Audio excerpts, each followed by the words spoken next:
Hey, so hopefully this is the last video that I'm doing tonight, and this is why I'm wearing my Halo Jones t-shirt, because it's again another 2000 AD centric video.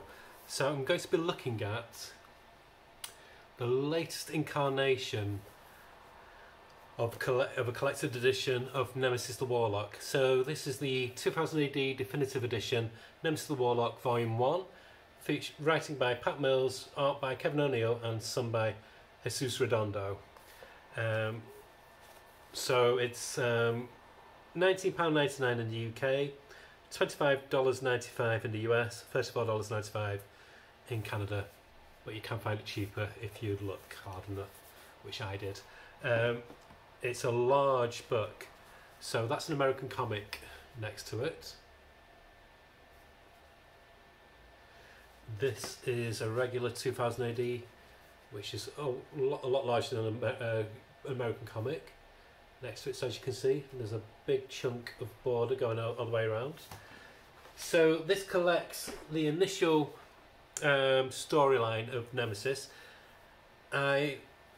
I know there's another one scheduled to come out by the end of next week, Volume 2, which will feature some more art by Kevin O'Neill, and I think Brian Talbot as well is in that one. I adore Nemesis. I'll give you a bit of history of my relationship with Nemesis the Warlock. I remember when it first came out in 1980, when it was this strip, and I bought it. Well, I always bought 2000 AD, but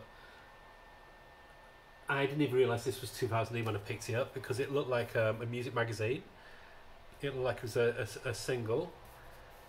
So it didn't even have the name Nemesis on it. It was just called Comic Rock, and it felt very, very almost like an underground comic. It felt very totally different to the rest of the stuff that was in 2000 AD at the time. Got to think this was 1980, so 2000 AD had only been in existence for about 3 and a bit years, and I'd never read anything like it. So that's when I first found out about it, and then so it was like a very small little set of stories. I think it's like 3 episodes, and then there's a gap, and then it came out then as Nemesis.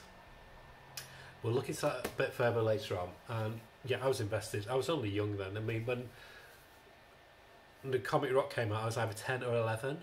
So it's always been.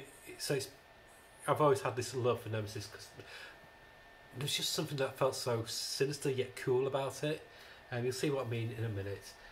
So I got into comics, and then they also brought up the best of 2000 in like these magazine formats, black and white, like the Savage Sword of Conan format, and I got them in that. And then I got the Titan collections, which were really nice black and white format, I think like 64-page albums. I got those, and then I had they did like the Judge Dredd ones here. They did them in that format, these chunky books. I had those. Unfortunately, I lost those when I had my divorce, because I did like that. The problem is though, they were more like a standard American comic size, so you couldn't get the full benefit of the artwork. And then I got the colour one, which was a hardback one called the Deviants Edition, which is a reprint of the Eagle colour reprints from America, which I liked, and I didn't, because I thought the colour drained some of the personality of Kevin O'Neill's artwork, which you'll see what I mean when I show you what in this. And now they've brought this out, so this is like the definitive format. So it's bigger than normal. The paper stock is this really heavy paper, so there's no bleed through. You can't see the art from the other page. Like if you get an American omnibus or a Marvel graphic novel, or even some DC ones as well, sometimes see a bleed through of the image from the page on the other side. Not with this. The paper is really, really thick, of the highest quality. What I like about this compared to American comics as well, especially, for example, the IDW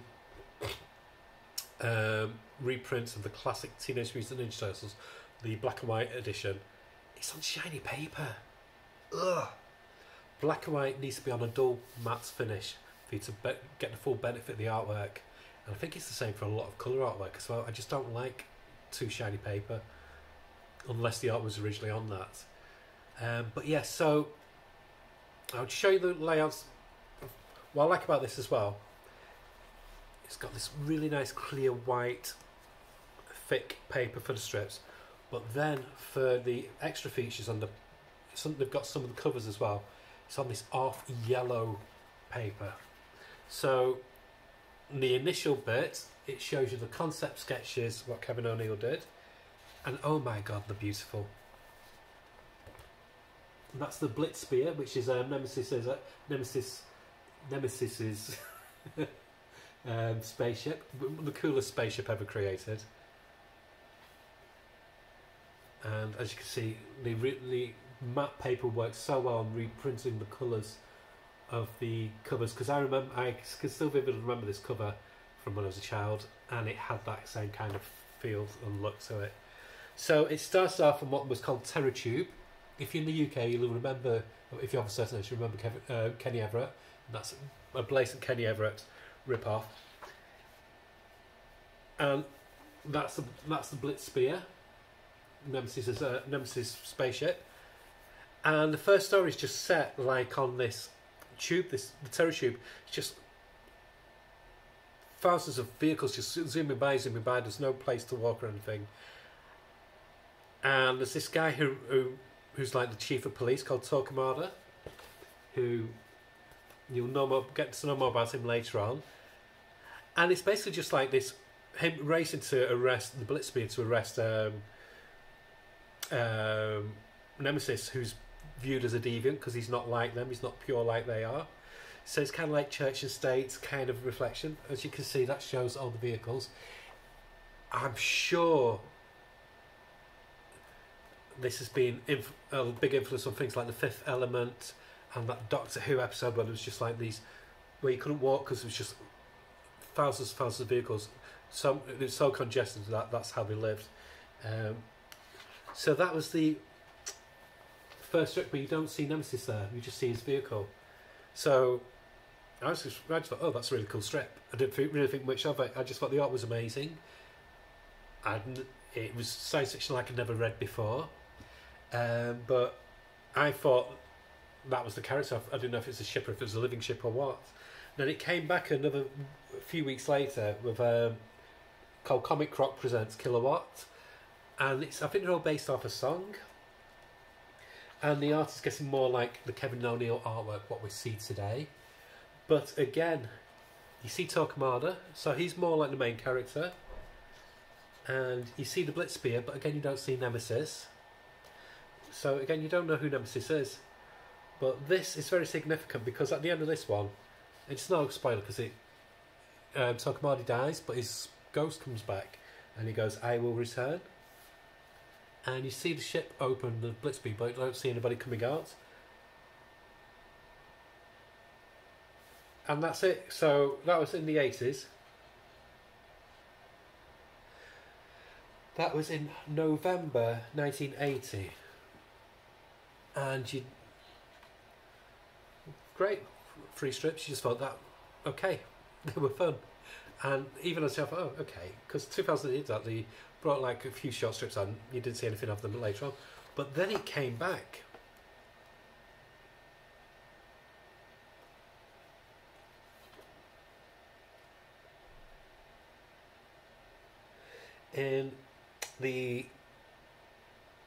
There was the 2000 AD sci-fi special, and that's when it got the name Nemesis. I love that logo just there.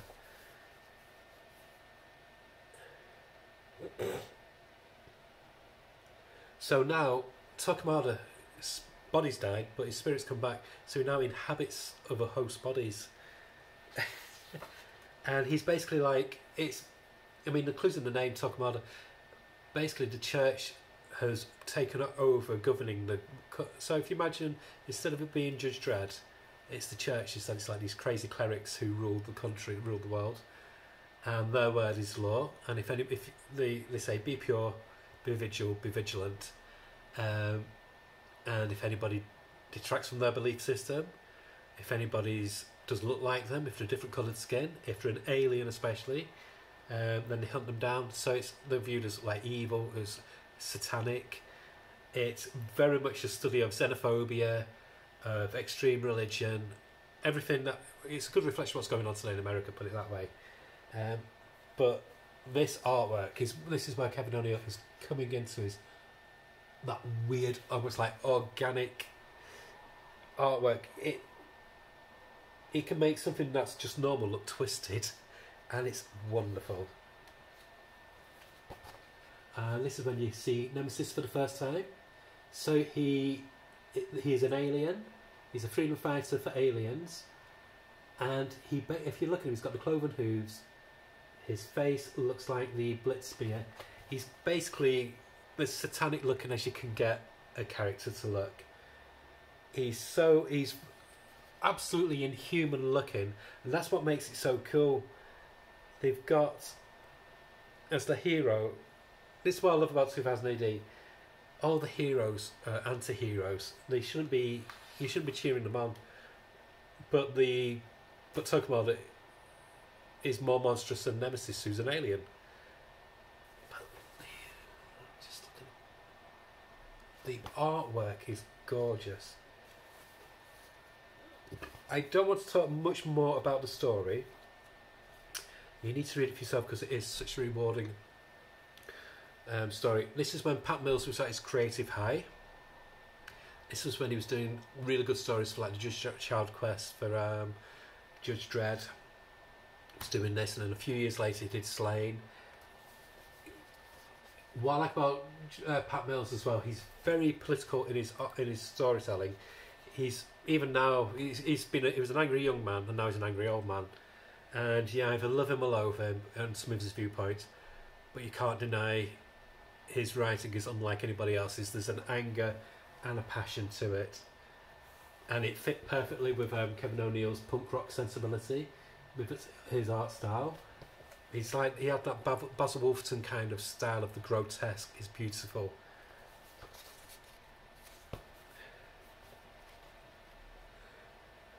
But it works so well on this larger paper, this thick stock paper, and the blacks really pop.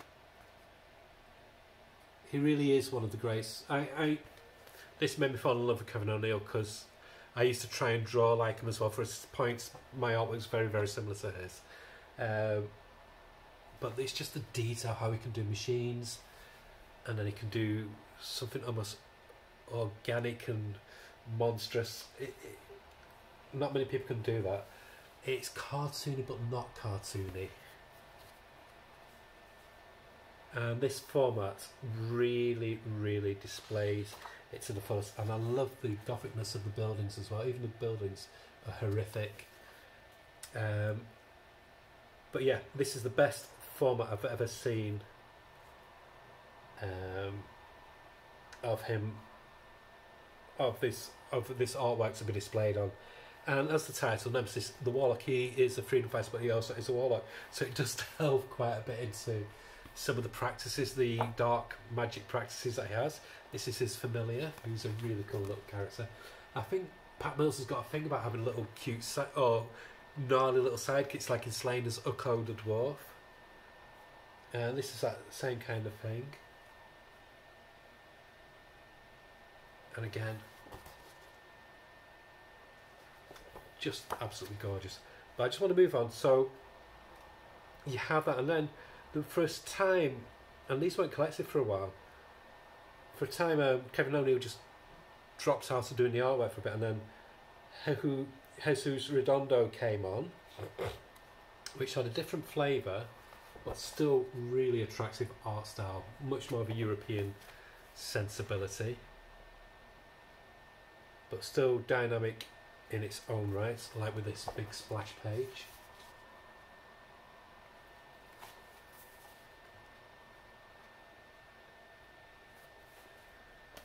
And you've got some Kevin O'Neill again, showing Torquemada's family. So, and then there's a wonderful pin-up. So, Jesus Redondo finishes off the story, and there's even some of his artwork in colour, which is equally just as beautiful. And then Kevin O'Neill comes on for the final part with this poster, and then this final story, which was in one of the 2000 AD annuals. And then the next book will feature much more of Kevin O'Neill's artwork and the start of a wonderful run set in like this steampunk Victoriana kind of planet with artwork by Brian Talbot. This is where I fell in love with Brian Talbot before I even discovered Luther Arkwright. So I'll be getting that, and I'll do an overview of that as well. But yeah, it's just so wonderful.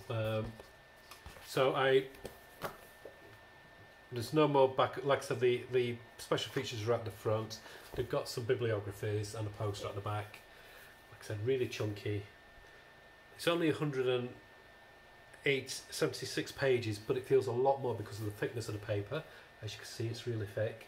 And I'd rather have that. I'd rather pay a bit extra to have a comp book what is of the highest quality paper-wise. I love the whole presentation, what Rebellion do with their publications. It's got really high recommendations. One by Alan Moore, Nobody Draws Like Kevin O'Neill, Ain't That the Truth? We lost a legend when he passed away. But yeah, so satisfying. I can't really review the story because I've just started reading it tonight, so that's going to be my weekend read. And yeah, I absolutely love it. One of my favourite buys of the year. 10 out of 10 for presentation, and I know the story is 10 out of 10 because I've read it before.